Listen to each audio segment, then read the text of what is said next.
ndikukambabe za mphamvu ya chiyero part 2 nimalize chonchi.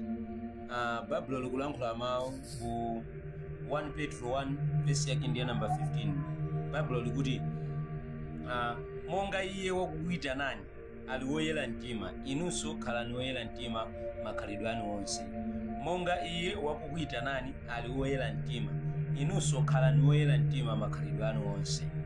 Tamvetserani, mukhoza kuonetsetsa pamenepo kunena kuti mphamvu ya chiyero ndiyofunikira kwambiri pa moyo wake.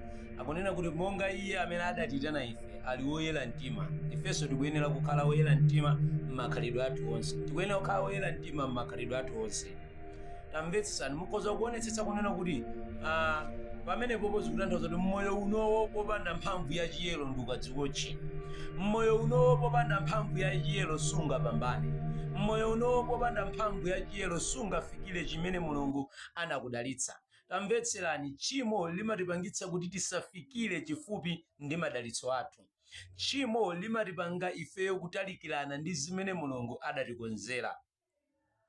Tamvetserani, Yehova adayankhula ndi mneneri Abrahamu kunena kuti yenda munchiyero mwanga pa Genesis chapter 12 verse yake ndi namba 2 mpaka na namba 3, Genesis 15 verse yake ndi namba 1. Akunena kuti ngati ukufuna ndikulitse malire ako, yenda munchiyero mwanga. Tamvetserani, kuti ifeyo tikafikire zimene Mulungu adatikonzera tikuyenera kuyenda munchiyero.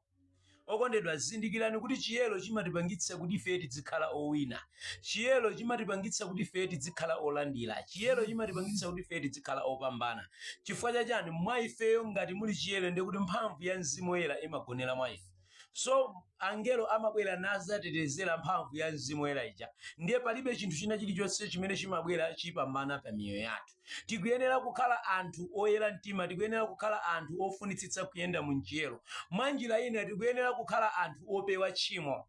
Mmoyo uno alipo anthu ena, sindikuweruza, koma mmoyo uno tilipo anthu ena timachita kuonekeratu kuti sitikafika nawo patali moyo. Chifukwa chani? Mmene timasewerera ndi tchimo zimachita kuonekeratu kuti sitikafika patali ndi moyo wathu. Chifukwa chani? Mmene tchimo ife timalisakanizira.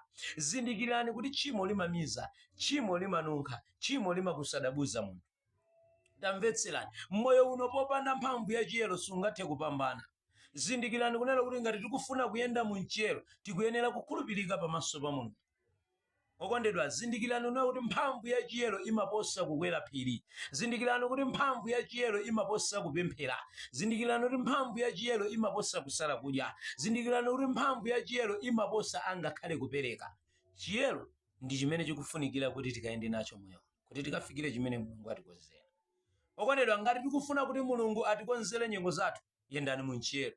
Ngati mukufuna kuti Mulungu akupambanitseni mbali na ya moyo, yendani munchiyero. Ngati mukufuna madalitso a permanent okhazikika pa moyo wanu, yendani munchiyero. Chiyero ndiye muzu wa Chikhristu yathu. Chiyero ndiye communication yoyambirira ya inu ndi Mulungu wanu. Pala anthu ena samagundika, sadzionetsera, sanyamuka mmene ena timanyamukira mabaibu mapita kuchalichi, koma amayenda munchiyero. Pala anthu ena mabizi kupita kuchalichi kutani, koma chiyero pa iwo palibe. Ndikutanthauza chani? Anthu ambiri amene sapewa tchimo sayenda munchiyero ngakhala mapita kuchalichi. Khalani Akhristu opewa tchimo. Kuyambira lero ndimafuna ndipemphere ndi wina wake kunena kuti mu dzina la Khristu Yesu wa ku Nazareti atipange kukhala anthu opewa tchimo, atipange kukhala anthu oyenda munchiyero. Mwa Yesu Khristu wa ku Nazareti, Ambuye akudalitseni mukhale ndi tsiku lopambana. Pangani like, follow and amen, ndi kupanga share kwa abale ndi anansi. Amen.